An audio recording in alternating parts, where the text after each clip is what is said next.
Hi, my name is Colleen Lamott, and I'm an OpenSciEd teacher, writer, and facilitator in the state of Washington. And in this video, I will be walking you through the first lesson in the natural selection unit. I always love the anchoring phenomenon lesson because it creates such a shared experience for all of us to puzzle through, and it really sets the stage for the remainder of the unit. Let's begin this exploration by looking at the lesson at a glance. The lesson is an anchoring phenomenon lesson that requires 4 days. You should give yourself about 30 minutes to prepare materials for this lesson, and while there are no hands-on investigations, it will require devices. There are some additional related videos that you'll be using during this lesson, and that includes a podcast, as well as 3 different videos showing 3 different species of penguins. Optionally, you can show some live feed videos from different penguin enclosures around zoos across the country. This 4-day lesson can be broken down into 3 main sense-making loops.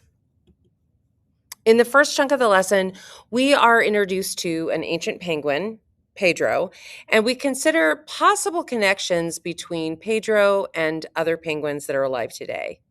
We figure out that Pedro had many similarities to modern penguins, but there were also some key differences.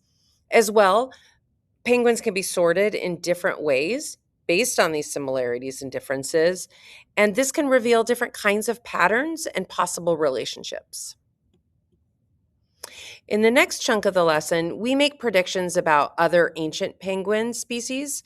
We develop a timeline, and we create an initial and class consensus explanation to try and explain where we think the ancient penguins went, what happened to them, and where did the modern penguins come from. And we figure out that we agree on some ideas, but we also have quite a few disagreements and uncertainties about the origins of these modern penguins and the fate of the ancient ones.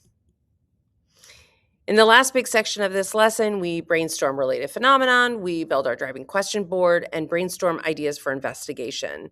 And from that, we figure out that other organisms lived both long ago and today. And we have many, many questions and lots of great ideas for future investigations and data to try to answer those questions. So from all of this, we are able to figure out there are 18 different species of penguins alive today and at least one type of ancient penguin. Modern and ancient penguins share similarities and key differences, but Pedro was much bigger and had a larger beak. And we have lots of ideas about how penguins may be connected and how we can figure it out. So we are left wondering, how similar or different are different species of penguins? Now that we've had the overview, let's dive into some key moments in this lesson. In part 3, we meet 3 species of penguins that are alive today. So on this day, we are beginning with a subset of data. We use these videos and data cards to learn about the physical characteristics and behaviors for 3 different modern penguin species. As we are exploring these resources, students complete the handout that compares these 3 species. And note, beginning with a subset of the data is intentional. This will help orient students to how to use this data, as well as build their confidence in analyzing and interpreting what's going on. In part 6, we look for patterns among penguins. So this is on the second day, and now students are ready to look at that full data set. We have 19 data cards, one for each of the modern species, as well as one for the ancient species that Pedro belonged to. So on these cards, we will explore what we can find on them as a class. So we can find things like the height, the weight, the number of eggs, their distribution on a map, and their diving depth. So we're looking at these physical characteristics as well as behaviors. And then students have the opportunity to sort the penguin cards into groups. And that's where we start to see that there are different ways that we can sort these penguins based on these characteristics. Still on day 2, we arrive at part 8, where we are predicting what other penguins from long ago may have been like. So we use what we know about where penguins live today and how Pedro compares to modern penguins to try to suggest a dig location where we might look for more penguin fossils, predict what it would look like if we did find one, predict whether other organisms or other penguin species might be found there, and explain the reasoning for each idea. On day 3, we take that further and we start to develop initial explanations. So, using a handout, students are going to explain a couple of big ideas. One, where did all the ancient penguins go? And two, where did all the different species of modern penguins come from? For each of these questions, they will be making some claims about what they think the answer could be. And the explanation also, in addition to the claim, is going to include a mechanism, so how or why that may have happened, and then evidence that would support their claim and evidence that would not support or maybe even refute the claim that they offer. And note that this task is slightly different than a traditional anchor task because instead of it being a model, students are developing explanations. And that is also intentional because this unit is focusing on the science and engineering practice of developing explanations. So where do we go from here? We realize that we have many questions about how penguins from long ago could be connected to today's penguins.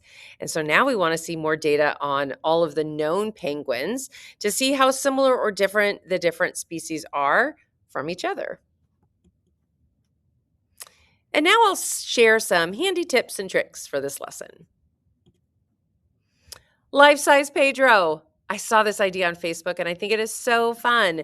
It helps students really understand the scale of Pedro. And this particular teacher suggested using a whiteboard to trace and then paint this life-size poster and have it right on the door as students enter in the classroom.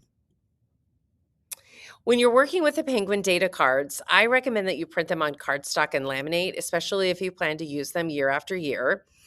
I like to store them in plastic bags or clear envelopes between classes so that I can keep my sets together and I can easily see what's in the bags. I also code each set of these cards so that if one card gets separated from its group, I can easily put it back where it belongs. I personally use different colored stickers, but other teachers might use numbers or some other similar kind of coding system. Another great idea on the Facebook group about these penguin data cards is to actually combine the data cards from lesson 1 with the data cards from lesson 2. So in this picture that you see on the left-hand side, this is what would be on the front of the page, and this is from lesson 1. And then on the back side of the page, there's the data that we will use in lesson 2 that correlates with the penguins on the front. They suggest using a background color on one side so that they could quickly ensure that students are accessing the appropriate data depending on the lesson that they're doing. I also find it really helpful to have an example of an initial explanation. Notice that you're going to be looking for students to offer up more than one claim for each of these two big questions. Also, they should be suggesting some possible mechanism. The evidence needed to support or refute the claim should also be included. So what do you do if students are struggling? This is a pretty big task and it can feel kind of overwhelming to students. So you could suggest that those students work with a partner, allow them to kind of talk through their ideas because that will often make it easier for students to capture their ideas on the paper. You can also suggest, or rather, you can also ask prompting questions to kind of guide students to express their ideas and put them out on this document. And you may find it necessary to rephrase mechanism. Some students may be unfamiliar with that, so you can rephrase it as, for example, working parts. Also, keep in mind, we are not expecting students to complete this entire document. This is just a place for them to really get out some of those initial ideas so that they can ultimately be able to develop questions later in this lesson. Here is another helpful tip, some example of the class consensus explanations are found on this slide, and these were also shared on the Facebook groups. A lot of teachers had questions about what kinds of things might they be putting on this class explanation, and so here are some suggestions. For word wall management, there are no words that we earn in this lesson, but we do encounter a couple words related to fossils, so humerus and femur, and then we are reinforcing from previous units the idea of species and fossil. We'll be deepening our understanding of species beginning in lesson 4 and then throughout the unit. And we will examine fossil data in lesson 3 and co-develop a definition for fossil record in lesson 4. There are quite a few posters that you will need for this lesson. They are listed here on this chart. So we are creating a couple of different posters during this lesson, but a lot of the posters that we create will be referenced later. So keep in mind that you'll want to have access to these posters listed here on the right because you will be referencing them again in the unit. And that brings us to the end of this video. Thank you for joining me to explore lesson 1. I hope this lesson helps you feel confident and prepared to facilitate this anchoring phenomenon lesson, and that you and your students enjoy learning about Pedro and all these adorable other penguins as much as we did in my classroom. So I will see you in the next video.